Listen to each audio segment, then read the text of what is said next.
বাঁধন রূপের অধিকারী, লেখিকা সুমি চৌধুরী। পর্ব 22।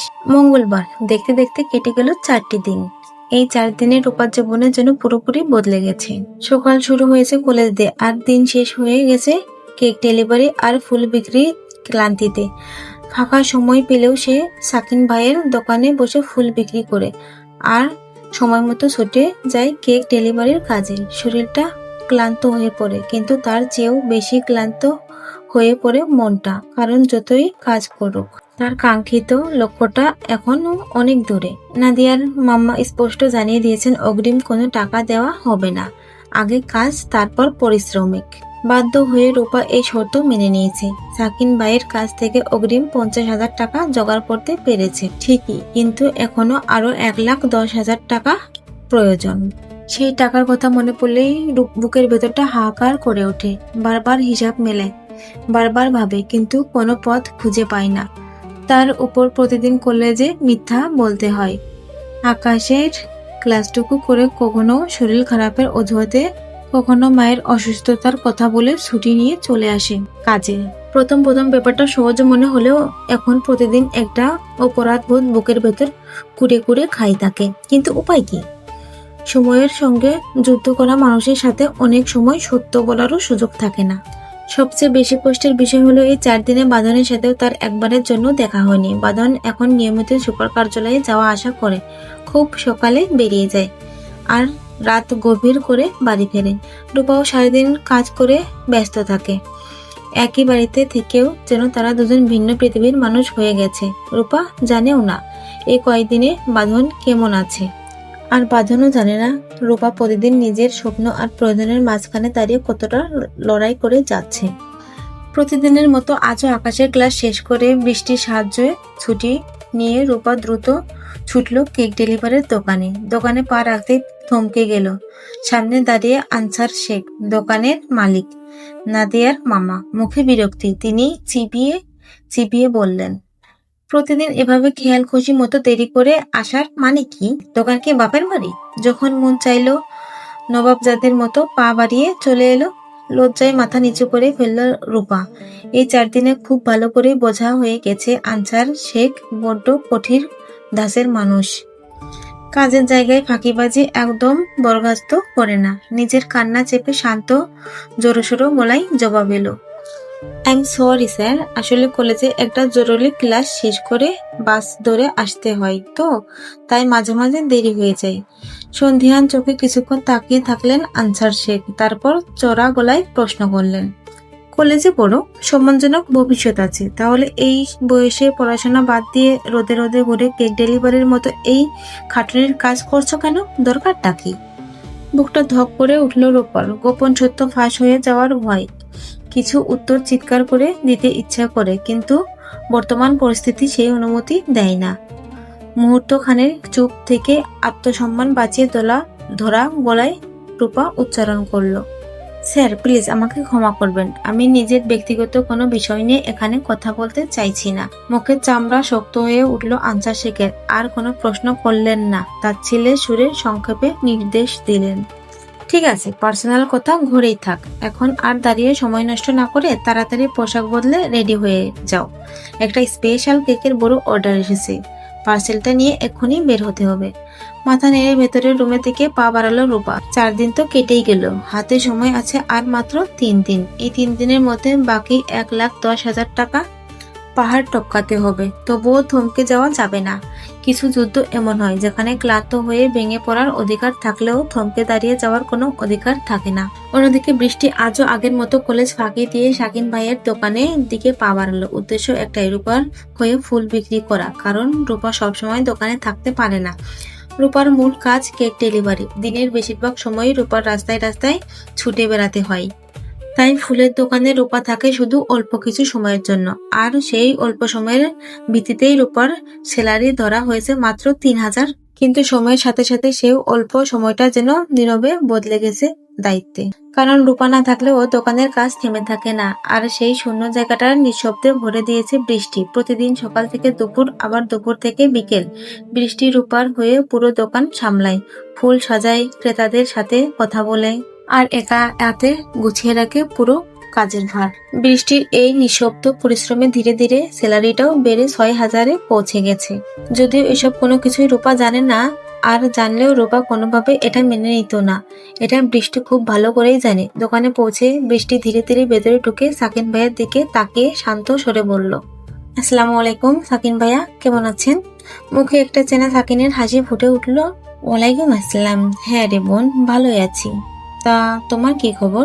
নরম আর বিনয়ী গলায় বৃষ্টির জবাব হলো, আলহামদুলিল্লাহ ভাইয়া, ভালো। আজ আসতে একটু বেশি দেরি হয়ে গেল, আসলে কলেজ থেকে সব গুছিয়ে আসতে হলো তো তাই। স্বাভাবিক আর আপন ভঙ্গিতেই সাকিন বলল, আরে না না, এটা কোনো ব্যাপারই না, তোমার যখন সুবিধা হয় তখন আসবে, একদম চিন্তা করবে না। বুকের ভেতর থেকে স্বস্তির একটা হালকা নিঃশ্বাস বের হলো। তারপর চারপাশটা দেখে ধীরে ধীরে মুখের উপর মাস্কটা টেনে ভালো করে পরে নিল বৃষ্টি। কাপড়ের ওই মাস্কটাই যেন নীরব পরিচয়, সবচেয়ে বড় আড়াল, তার সুরক্ষা কবচ। কলেজে চেনা কেউ এসে ফুল বিক্রেতা হিসেবে চিনে ফেলবে, সেটা কিছুতেই চাই না। এই ছোট্ট মাস্কের আড়ালে কত বড় একটা নীরব লড়াই প্রতিদিন একা হাতে হাসি মুখ বহন করা হচ্ছে কেউ জানেন না। কাউন্টারের পাশে গিয়ে দাঁড়ালো বৃষ্টি, একদম নিঃশব্দে নতুন আসা তাজা ফুলগুলো গুছিয়ে বালতিতে সাজাতে শুরু করলো। একটার পর একটা গোলাপ আর রজনীগন্ধা যেন বৃষ্টির মায়াবী আঙুলের ছোঁয়ায় আরো বেশি জীবন্ত হয়ে উঠল। সুবাসিত ফুলগুলোর ভেতরে যেন লুকিয়ে আছে রূপার না বলা তীব্র ক্লান্তি, বৃষ্টির না বলা বিশাল দায়িত্ব, আর দুজনের এক অজানা ভালোবাসার নীরবে টানা মেলার গল্প। হঠাৎ করে আকাশ কোথা থেকে এসে ফুলের দোকানের সামনে বাইক থামালো। বাইকের ইঞ্জিনটা গরম হয়ে ধোঁয়া ছাড়ছে। সে পকেট থেকে ফোন বের করে কাউকে কল দিয়ে কানে তুললো। হুট করে আকাশ কেন দোকানের সামনে দেখে বৃষ্টি যেন এক লোহমায় চমকে গেল। দ্রুত মুখ ঘুরিয়ে অন্যদিকে দাঁড়িয়ে পড়ল, যেন তাকে চিনতে না পারে। বুকের ভেতর তখন ভয়ের তীব্র ঝড়, একটাই চিন্তা মাথায় ঘুরপাক খাচ্ছে, সর্বনাশ, এই হিটলার লোকটা এই সময় এখানে কি করছে? আমাকে দেখে ফেলেনি তো? রুদ্রশ্বাস ভাবনার মাঝে বাইকের ওপর থেকে ভেসে এলো আকাশের গম্ভীর আর চেনা কণ্ঠস্বর, এক্সকিউজ মি আপু, একটু শুনবেন? আকাশের ডাকে যেন আরো একবার বড়সড় ধাক্কা খেল। বুকের ভেতরটা ড্রামের মতো ধকধক করে উঠলেও কোনো মতে কাঁপন সামলে নিল বৃষ্টি। শক্ত করে ঢোক গিলে গলাটা যতটা সম্ভব বদলে ধীরে ধীরে পিছনে ফিরে না তাকিয়েই জবাব দিল, জি বলুন স্যার, আপনাকে কিভাবে সাহায্য করতে পারি? কি ফুল লাগবে বলুন? আকাশের দুই ভ্রু মুহূর্তের মধ্যে কুঁচকে এক হয়ে গেল। কাস্টমারদের সাথে কথা বলার এই কষ্টতা শোনা মাত্র ভেতরের গোয়েন্দা মনটাই অদ্ভুত খটকা। এই কণ্ঠস্বরটা বড্ড চেনা লাগছে তার কাছে, খুব কাছের কোনো মানুষের, বহুদিনের অতি পরিচিত কোনো ছায়া। বাইকের উপর বসেই দোকানের ভেতরের দিকে তীক্ষ্ণ চোখে তাকিয়ে প্রশ্ন ছুড়ল আকাশ, আপু, আমি আপনাকে কিছু জিজ্ঞেস করছি, আর আপনি এভাবে উল্টো দিকে দেয়াল ঘেঁষে মুখ লুকিয়ে দাঁড়িয়ে আছেন কেন? কোনো সমস্যা? পিঠ ফিরিয়ে দাঁড়িয়ে থাকা অবস্থায় কাঁপতে থাকা হাত দুটো শক্ত করে চেপে ধরল বৃষ্টি। ধরা পড়ে যাওয়ার এক চরম ভয় যেন তার গলায় এসে আটকে গেল। কথা বের হতে চাইছে না। কোনো রকম কণ্ঠের কাঁপুনি আড়াল করে বলল, না না স্যার, কোনো সমস্যা না, এমনি ফুলগুলো গুছাচ্ছিলাম তো তাই। আকাশ গলার আওয়াজটা এবার আরো কড়া শোনালো, যেন বাইকের উপর বসে আরেকটু সামনের দিকে ঝুঁকে এসেছে। আকাশ বলল, তো আপনি এভাবে দাঁড়িয়ে আছেন কেন? সামনের দিকে ঘুরেন। কথাটা শুনে ভেতরের রাগটা যেন একদম চোরাত করে মাথায় চড়ে গেল বৃষ্টির। মনে মনে একগাতা ঝাঁঝালো গালি উতলে উঠল। ঘুরতে কেন হবে শুনি? মেয়ে মানুষ দেখার এতই যেহেতু শখ, এতই যেহেতু ইচ্ছে, তাহলে এই দোকানে কি? সোজা গাঙ্গিনার পার গিয়ে দেখে আসুন না কেন? ওখানে তো মেয়েদের অভাব নেই। কিন্তু এই জ্বলন্ত রাগটা বাইরে প্রকাশ করার কোনো উপায় নেই। এখন একটু রাগ দেখাতে গেলেই গলার আসর স্বর বেরিয়ে আসবে, আর এই হিটলার স্যার এক সেকেন্ডেই চিনে ফেলবে। কলেজের একটা মেয়ের এভাবে রাস্তায় ধারে দোকানে ফুল বিক্রি করতে দেখলে কি পরিমাণ কেলেঙ্কারি হয়ে যাবে, সে চিন্তাতেই বৃষ্টির পিঠের চামড়া ঠান্ডা হয়ে গেল। তার এই রুদ্রশ্বাস ভাবনার মাঝে আকাশ আবারও অধৈর্য গলায় তাগাদ দিল, কাস্টমারদের থেকে মুখ ঘুরিয়ে কথা বলাটা অভদ্রতা, এদিকে ঘুরুন। বৃষ্টি এবার পড়লো মহাবিপদে। এখন উপায় কি? এই লোকটার চোখে তার আর সাধারণ চোখ নয়, এই লোকটার চোখ তো আর সাধারণ চোখ নয়, একদম হাই পাওয়ার ওয়ালা চশমার মতো তীক্ষ্ণ। এই চোখ করলেই নিশ্চিত চিনে ফেলবে। এখন কি করা যায় ভাবতে ভাবতে হুট করেই মগজে একটা বুদ্ধি এলো। চট করে গলাটা যতটা সম্ভব মোটা আর অদ্ভুত বানিয়ে বৃষ্টি বলল, আপনি একটু দাঁড়ান স্যার, আমি একটা জিনিস নিয়ে এখনই আসছি। বলেই বৃষ্টি এক দৌড়ে দোকানের পেছনে অন্ধকার ঘরটার দিকে ঢুকে গেল। বাইকের ওপর বসে আকাশ বিরক্তির এক শেষ হয়ে দুই ব্রু একদম কুঁচকে ফেলল। ভারী অদ্ভুত তো মেয়েটা, কাস্টমারের সামনে দাঁড় করিয়ে রেখে এভাবে হুট করে ভেতরে চলে গেল কেন? চরম বিরক্তি মুখে বাইকের ওপর বসেই রইল সে। এদিকে ভেতরে ঢুকে বৃষ্টি তো তখন হন্যে হয়ে পথ খুঁজছে। হুট করে চোখে পড়ল সাকিন ভাইয়ের বোনদের ফেলে যাওয়া একটি সস্তা মেকআপ বক্সের ওপর। আর যাই কোথায়, সময় নষ্ট না করে বৃষ্টি চটপট আঙুলে এক গাদা গাঢ় সাদা মেকআপ বা পাউডারের পেস্ট নিয়ে চোখের কোনায় তার চোখের চারপাশের একদম ভুরুতে স্টাইলে লেপে দিল, যাতে সহজে আসল চোখ দুটো ধরাই না যায়। তারপর গায়ের ওড়নাটা টেনে মাথার উপর একদম লম্বা করে ঘোমটার মতো করে পেঁচিয়ে নিল। সব শেষে আয়নায় নিজের সেই বিকৃত কিমাকার চেহারার দিকে তাকিয়ে বৃষ্টি নিজেই আর হাসি চেপে রাখতে পারল না। নিজের মুখে হাত চাপা দিয়ে ফিসফিস করে হেসে উঠল। হিহি, মিস্টার আকাশ রহমান, দেখি এবার আমাকে চিনো কিভাবে? হা হা, একদম চুলকানি মাখা ভূতের মতো লাগছে। আসো এবার, যত পারো চোখ বড় বড় করে তাকাও। বৃষ্টি বাইরে এসে দেখে আকাশ বিরক্ত হয়ে বাইকের উপর বসে আছে। খুব সাবধানে দোকানের কাউন্টারের মাঝে গিয়ে দাঁড়ালো বৃষ্টি। আকাশের চোখ তুলে তাকালো। বৃষ্টির চোখে মুখে ওভাবে গাঢ় সাদা মেকআপের লেপালেপি দেখে মুহূর্তের মধ্যে আকাশের নাক কুঁচকে গেল। মনে হলো যেন আস্ত এক ময়দার বস্তার সামনে দাঁড়িয়ে আছে। আকাশ চিবুক পাকিয়ে তাচ্ছিল্যের সুরে বলল, এর জন্যই তো বলি বাজারে আজকাল ময়দা পাওয়া যায় না কেন, সব তো দেখি এই দোকানেই এনে মজুত করা হয়েছে। কথাটা শুনে বৃষ্টির দুই পুরু কুঁচকে আসলো। ভেতর থেকে রাগ চরচর করে বাটলেও গলাটা মোটা আর বিকৃত করে বৃষ্টি বলল, কিছু বলছেন স্যার? আকাশ না সূচক মাথা নাড়ালো, তবে চোখ সরালো না। বেশ কিছুক্ষণ তীক্ষ্ণ আর গভীর নজরে তাকিয়ে রইল বৃষ্টির দিকে, যেন এই কিম্ভূত কিমাকার সাজার আড়ালে আসল রূপটা পড়ার চেষ্টা করছে। এরপর হুট করে আকাশের ঠোঁটের কোণে এক বাঁকা রহস্যময় হাসি ফুটে উঠল। বাইকের হাতলে একটা হাত রেখে আকাশ বেশ রসিয়ে রসিয়ে বলল, আপনি না অনেক সুন্দর, প্রেম করবেন আমার সাথে? কথাটা শুনে বৃষ্টির পুরো বিরামি খাওয়ার জোগাড়। এই হিটলার স্যার এত বড় ফ্ল্যাট! রাগে ক্ষোভে আর অপমানে বৃষ্টির ইচ্ছে করছে হাতের ফুলের তোড়াটা দিয়ে আকাশের মাথায় সজোরে একটা বাড়িয়ে মারতে। থানার রিমান্ডে কাল বাধা হয়েছে ফারুক হোসেনকে। কাল থেকে অনেক বাধ্য করে দেশে ফিরিয়ে আনা হয়েছে। আর পুলিশ অ্যাকশন নিয়ে ধরে রিমান্ডে ঢুকিয়ে সোজা 4 হাত পা বেঁধে রেখেছে। মারুফের পিঠের চামড়া ফেটে তখন রক্তারক্তির অবস্থা। থানায় আসলো বাঁধন, উদ্দেশ্য মারুফ হোসেনের সাথে দেখা করা। দেখতে চাই কেমন পুরুষ যে স্ত্রী ধরে রাখতে পারে না। বাঁধন থানায় ঢুকতেই সব পুলিশ একদম অ্যাটেনশন হয়ে সেলুট জানালো। ঠিক সেই মুহূর্তে রিমান্ড রুমের ভারী লোহার দরজা খুলে অখিল বের হলো। হুট করে বাঁধনকে থানায় দেখে বুক চিতিয়ে চট করে সেলুট দিয়ে অখিল বলল, তুই এখানে আসবি, আমাকে ফোন দিবি তো?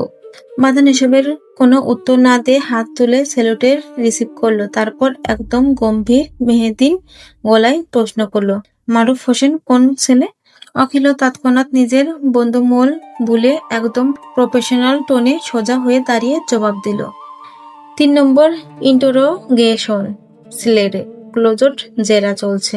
আলতাফ স্যারকে করা অর্ডার, 24 ঘন্টার ভেতরে ফরওয়ার্ড করতে হবে।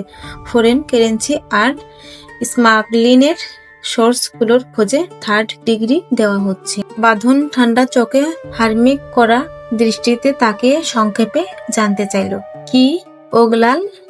অখিল একটা দীর্ঘশ্বাস ফেলে জানালো, 3rd ডিগ্রি দেওয়ার পর কেবল মুখ খোলা শুরু করেছে। শুধু এতটুকু স্বীকার করেছে যে এই স্মাগলিং আর ক্রাইমের লাইনে ও নিজে থেকে আসতে চায়নি। ওকে এই নোংরা পথে নামতে বাধ্য করেছে ওর প্রাক্তন স্ত্রী। কথাটা শোনা মাত্র বাঁধনের খটকা লাগলো মারুফ হোসেনের প্রাক্তন স্ত্রী। তবে প্রাক্তন স্ত্রী তো মিসেস রজনী রহমান। যে এখন তার নিজের বাবার স্ত্রী। জটলাটা যেন মাথার ভেতরে জড়সড় করে পাকিয়ে উঠল। বাঁধনের ক্ষুরধার বুদ্ধিও যেন এক মুহূর্তের স্তব্ধ হয়ে গেল। সে অখিলের দিকে তাকে একটু গম্ভীর আর নিচু স্বরে বলল, আমাকে ভিতরে নিয়ে চল, আমি নিজে কাস্টডি ইন্টারোগেট করব। অখিল চটপট জবাব দিয়ে বলল, আই। বাড়ি লওয়ার দরজাটার ক্যাচ ক্যাচ শব্দ ভুলে গেল। দুজনে চলে আসলো রিমান্ড সেলের গুমট অন্ধকারের। মারুফ হোসেন গাড়টা পাত করে ঝিমুচ্ছে। চামড়া হেঁটে যাওয়া শরীরে পুরুষের করা 3rd ডিগ্রির ক্ষতগুলো টাটকা লাল হয়ে আছে। অখিল মারুফ হোসেনের চিবুকটা শক্ত মুঠোয় চেপে ধরে একটা ঝাড়া মেলে কড়া গলায় ধমকে বলল, এই সোজা হয়ে বস, চোখ খোল, স্যার এসেছেন। মারুফ হোসেন ব্যথায় কোকিয়ে উঠে ধীরে ধীরে ঝাপসা চোখে তাকালো। সামনে দাঁড়িয়ে ছিপে সুদর্শন আর ইস্পাত কঠিন মেজাজের পুরুষ। বাঁধনকে দেখে তার চোরের চোখ দুটো কেমন কুঁচকে গেল। বাঁধন এক মুহূর্তে থমকে দাঁড়ালো মারুফ হোসেনের মুখের দিকে তাকিয়ে। তীক্ষ্ণ নজরে খুঁটিয়ে খুঁটিয়ে দেখলো অবয়বটা। এটাই কি রজনী রোমানের প্রাক্তন স্বামী, অর্থাৎ রূপার জন্মদাতা বাবা? কিন্তু এই নোংরা লোকটার মলিন চেহারার সাথে রূপার এই নিষ্পাপ রূপের একটু মিল পাচ্ছে না বাঁধন। পৃথিবীর সব বাবা সন্তানের চেহারার মাঝে রক্তের টানে অন্তত 1% হলেও একটা অদৃষ্ট মিল থাকে, কিন্তু এই লোকটার সাথে দেখে 0% মিল খুঁজে পাচ্ছে না বাঁধন। ভেতরের খটকাটা আরো গাঢ় হলো। বাঁধন একটা দীর্ঘশ্বাস ফেলে সামনের কাঠের চেয়ারে টেনে মারুফ হোসেনের দিকে মুখোমুখি বসলো। তারপর তার চোখের মনিতে সরাসরি হানমিক করা দৃষ্টি রেখে একদম ঠান্ডা আর ধারালো গলায় কেটে কেটে বলল, আপনার প্রাক্তন স্ত্রীর নাম কি? মারুফ হোসেন মুখে কুলুপ এঁটে বসে আছেন। মিনিট খানেক কেটে গেল, কিন্তু লোকটা টু শব্দও করল না। বাঁধনের চোখের মনি দুটো স্থির হয়ে আছে মারুফের দিকে। তার ধৈর্য ফুরিয়ে আসছে। বাঁধন হাতের ঘড়িটার দিকে তাকিয়ে একবার শান্ত কিন্তু তীক্ষ্ণ গলায় বলল, মারুফ, ডোন্ট ওয়েস্ট মাই টাইম। খুব সহজ প্রশ্ন করেছি, আপনার স্ত্রীর নাম কি? মারুফ হোসেন কাঁপা কাঁপা গলায় বিড়বিড় করে বললেন, রজনী। মারুফের চোয়াল শক্ত হয়ে উঠল। যা সন্দেহ করেছিল সেটাই। এই লোকটা রজনী রহমানের প্রথম স্ত্রী। বাঁধন অখিলের দিকে একটা চাউনি দিল। অখিল ততক্ষণে ফাইলটা গুছিয়ে নিয়েছে। বাঁধন আবারও মারুফের দিকে ঝুঁকে এসে ঠান্ডা গলায় বলল, আপনার সন্তানের নাম কি? মারুফ হোসেন মাথা নাড়ালো, যেন কিছুই জানে না। আমার কোনো সন্তান নেই স্যার। বাঁধনের ঠোঁটে একটা তাচ্ছিলের হাসি ফুটে উঠল। সে চেয়ারের হাতলে আঙুল দিয়ে মৃদু টোকা দিয়ে বলল, don't lie to me Maruf. Record check করার আগে আমি আপনার প্রোফাইল তৈরি করে রেখেছি। মিথ্যা বলে নিজের বিপদ বাড়াবেন না। মারুফ হোসেন এবারও ঘাড় শক্ত করে রাখলো, আমি মিথ্যা বলি না স্যার, যা সত্য তাই বলছি। বাঁধন যেন খুব একটা মজার কথা শুনলো এমন ভঙ্গি করে একটু হাসলো। তারপর ধীরস্থির স্বরে বলল, আসামি মিথ্যে বলে না, এই কথাটা পাগলেও বিশ্বাস করবে না। তবে একটা জিনিস মনে রাখবেন, আপনি কি বলছেন তার চেয়ে বড় কথা আপনি কি লুকাচ্ছেন। মারুফ হোসেন বাঁধনের চোখে চোখ রেখে একটু সাহস সঞ্চয় করার চেষ্টা করলো, কিন্তু বাঁধনের সেই ইস্পাত কঠিন দৃষ্টির সামনে সে বেশিক্ষণ টিকতে পারল না। সে আমতা আমতা করে বলল, আমি সব বলি না স্যার, কাজেরটাই বলি। অকারণে মিথ্যা বলার অভ্যাস আমার নেই। বাঁধন এবার সোজা হয়ে বসলো। মারুফ হোসেনের শরীরের প্রতিটি অঙ্গভঙ্গি যেন এক অদ্ভুত ক্লু।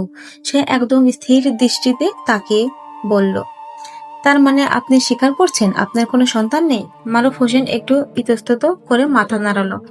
তলোয়ারের মতো প্রশ্ন ছুড়ে দিলেন বাঁধন। তাহলে রূপাকে? রূপা নামটা কানে যেতে মারুফ হোসেনের যেন বিদ্যুৎ স্পৃষ্টর মতো অবস্থা হলো। এতক্ষণে যে মানুষটা ঝিমোচ্ছিল, নামটা শোনার সাথে সাথে তার সমস্ত জড়তা যেন এক মুহূর্তে উবে গেল। তিনি আতঙ্কের দৃষ্টিতে বাঁধনের দিকে তাকালেন, ভাঙা গলায় বললেন, রূপা? বাঁধন ঝুঁকে পড়ল। শিকারী যেমন ওত পেতে থাকে, বাঁধনের প্রতিটা অঙ্গভঙ্গি সেই শানিত সিংহতা। সে ধারালো গলায় বলল, ইয়েস, রূপা। মারুফ হোসেন দ্রুত মাথা নিচু করে ফেললেন। তার হাতের আঙুলগুলো কাঁপছে। তিনি দম নিতে নিতে বললেন, আমার কোনো সন্তান নেই স্যার। বাঁধন চেয়ারটা একটু পিছিয়ে নিল। তার চোখে এখন আগুনের হলকা। সে শ্লেষের হাসি হেসে বলল, তাহলে রূপা মেয়েটা কে? মারুফ হোসেন এবার পুরো গুটিয়ে গেলেন। ভয়ে শুকিয়ে যাওয়া কণ্ঠে বললেন, জানি না স্যার। বাঁধনের দরজার বাঁধ এবার পুরোপুরি ভেঙে গেল। গুমট ভাবনা যেন আরো বেড়ে গেল। গর্জন করে বলল, ডোন্ট লাই টু মি। সব জানেন আপনি। মারুফ হোসেন কাঁপতে কাঁপতে মাথা নিচু করে বললেন, সত্যি বলছি স্যার, আমি কিছুই জানি না।